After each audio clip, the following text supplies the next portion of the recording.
හැම වෙලේම වැරද්ද ඔයාගේ ප්‍රශ්න වලට හේතුව ඔයා හැම රණ්ඩුවකටම මුල ඔයා කියලා තමන්ගේ වැරද්ද නැති තැන්වලදීත් ඔයාට බයිනවා නම් මේකට අපි කියනවා බ්ලේම් ෂිෆ්ටිං කියලා.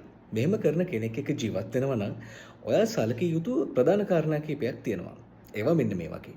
බ්ලේම් ෂිෆ්ටිං කරනවා කියලා කියන්නේ තමන්ගේ වැරද්ද තමන්ට බාර ගන්න බැරි ලෙවල් එකේ පර්සනැලිටි එකක් තියෙන මිනිසෙක් එක්ක ඔයා ජීවත් වෙනවා කියන කාරණාව. ඔයා බ්ලේම් ෂිෆ්ටිං කරනවා නම් ඒ කියන්නේ ඔයාගේ වැරද්ද අතේ තියෙනකොට ඒකට හැම දෙයකටම වැරද්ද ඔයාගේ පාර්ට්නර්ක කියලා ඔයා කියනවා නම් මෙතන ඔයාගේ ප්‍රශ්නකුත් තියෙනවා. මොකද රිලේෂන්ෂිප් එකක් අස්සේ හැම දෙයකම ප්‍රතිඵලය වෙන්නේ ඔය දෙන්නගෙම වැඩවල ප්‍රතිඵලයක්. ඒක තනි කෙනෙක්ගේ වැඩක ප්‍රතිඵලයක් වෙන්නේ නැහැ. ඒක නිසා මතක තියාගන්න රිලේෂන්ෂිප් එකක් අස්සේ බ්ලේම් ෂිෆ්ටිං වෙනවා නම් හැම වෙලාවෙම ඔයාගේ වැරද්ද කියලා ඔයාට එයා බයිනවා නම් කරන්න ඕනේ ප්‍රධානම කාරණාව තමයි ඔයා ඒක හොඳින් අහගෙන ඉනාගිය කරන්න යන්න එපා.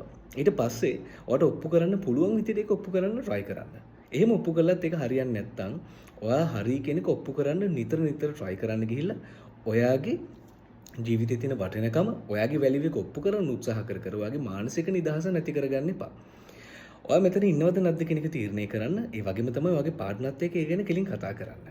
ඒ වගේම තමයි ඔයාට ඔයාගේ පාර්ට්නර්ව හැම වෙලාවෙම බ්ලේම් ෂිෆ්ටිං කරන්න හිතනවා නම් ඔයාට මේක නවත්තන්න ඕනි වුණත් ඔයාට නවත්තන්න බැරි නම් ඔයා අනිවාර්යයෙන්ම කවුන්සලින් එකකට යොමු වෙන්න ඕනි.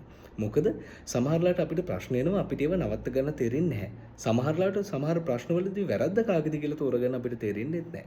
එතකොට කාගේ හරි උදව්වක් ගත්ත කියලා ඒක වැරද්දක් වෙන්නේ නැහැ. මොකද හැමදේම කරන්නේ අපි සතුටින් ඉන්නනේ. ඒ සතුට වෙනුවෙන් ඕනිම පියවරකට යන්න ඔයා සූදානම් කියන මම දන්නවා. ඒක නිසා බ්ලේම් ෂිෆ්ටිං නොකර ඔයා බ්ලේම් ෂිෆ්ටිං වලට අහු වෙන්නේ නැති වෙන්න සතුටින් ඉන්න උත්සාහ කරන්න. hina වෙලා හිටපන්.